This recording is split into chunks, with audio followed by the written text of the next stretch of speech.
ఎన్ని రోజులకు పోలింగ్ తర్వాత మొదటిసారి సీఎం జగన్ గారికి ఫోన్ చేసి మరి షాకింగ్ కామెంట్స్ చేశారట వైఎస్ షర్మిల గారు. ఇప్పుడు ఇందుకు సంబంధించిన విషయం కాస్త సోషల్ మీడియాలో ఎంత వైరల్గా మారుతుంది. ఎన్ని రోజులుగా సోషల్ మీడియాలో మరి మన సీఎం జగన్కి వైఎస్ షర్మిలకి ఎన్నో వివాదాలు చోటు చేసుకుంటున్నాయి. ప్రస్తుతం మరి సీఎం జగన్పై ఎన్నో విమర్శలు కురిపిస్తుంది వైఎస్ షర్మిల. అయితే ఈ తరుణంలోనే మరి ఇన్ని రోజుల తర్వాత సీఎం జగన్ గారికి ఫోన్ చేశారు షర్మిల అంటూ కొన్ని వార్తలు వైరల్గా మారుతున్నాయి. మరి రాజకీయ పరంగా ఎలా ఉన్నా సరే మరి ఎప్పటికైనా కూడా వాళ్ళిద్దరూ సొంత అన్నా చెల్లెలే.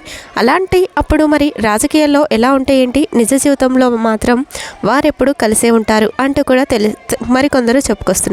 అయితే ఈ తరుణంలోనే మరి అన్న గెలుపు కోసం మరి 1000 కళ్ళతో తను ఆరాట పడుతున్నానంటూ కూడా చెప్పుకొస్తున్నారట వైఎస్ షర్మిల గారు. అలాగే వైఎస్ షర్మిల పోటీ చేసినందుకు నాకేమీ అభ్యంతరం లేదని, మరి తనది రాజకీయం తనది, నాది నాదని, తను కూడా ప్రజలకు సేవ చేయాలని ముందడుగేస్తుంది, అందులో నాకు ఎలాంటి దురుద్దేశం లేదంటూ కూడా మరోసారి సీఎం జగన్ గారు తెలియజేశారు. మరి ఈ తరుణంలోనే వైఎస్ షర్మిల గారు సైతం మరి ఈ క్రమంలోనే మాట్లాడుతున్నట్లు తెలుస్తోంది.